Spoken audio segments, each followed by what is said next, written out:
Today, let's walk through the steps of sewing a Roman square quilt block.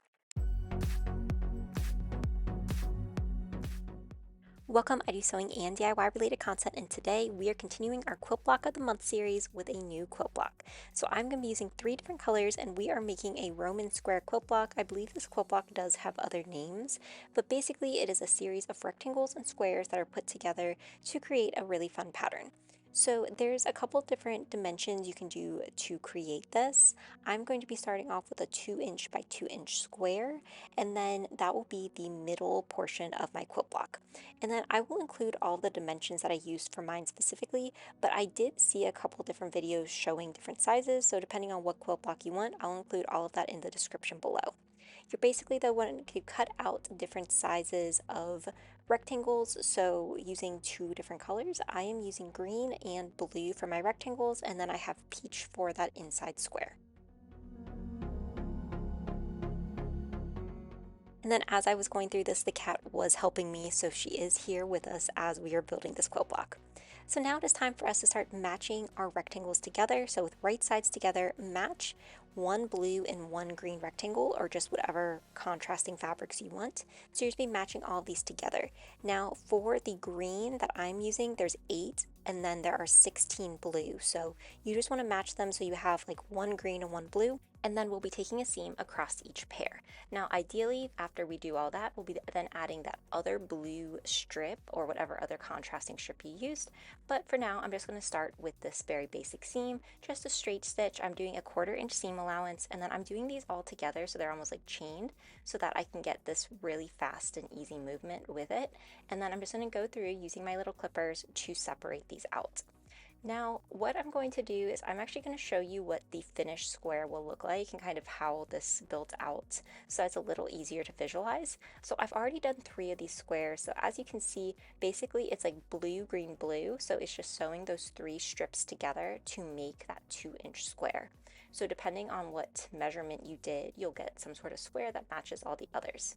So now going back to that seam we first did where we had those 2 rectangles, I'm now just kind of pressing open that seam and then matching with right sides together that other blue piece that I had, and then I'm just going to be taking a seam directly across there so I can build out the rest of these squares. So you'll have 8 squares in total, plus the 1 square that is just your contrasting fabric, so like I did that in that pink peach color. And then I'm just going to be pressing open all of the seams for each square. Now, I did notice that I need to trim down a little bit of mine, so some of them were a little bit bigger, which I had done on purpose. I wanted to go with that 2" size, but a couple when I started cutting them out were more around the 2.5".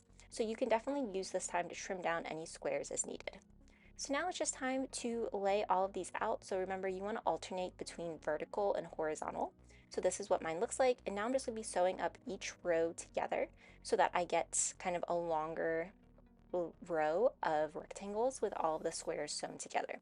So you'll have 3 rows, and I'm just going to go through matching these with right sides together, pinning them in place, and then repeating the same for the other square so that we can get those 3 rows together, and then I'll take a seam. And then just a reminder, we're doing that 1/4" seam allowance the entire time. So I'm just going through taking that 1/4" seam allowance. You can definitely do that chain method again here if you'd like. Sometimes it can be a little bit faster.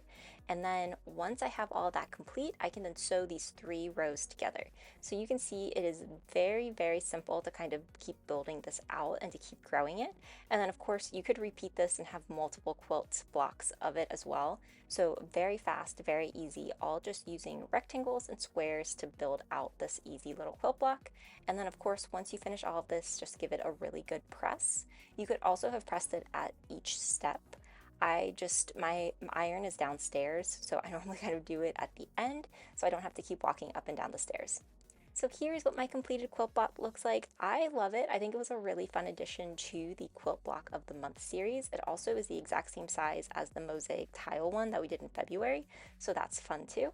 And now it can be added with all the others. If you enjoyed this video, be sure to like, comment, and subscribe, and let me know what you want to see next. Thanks for watching.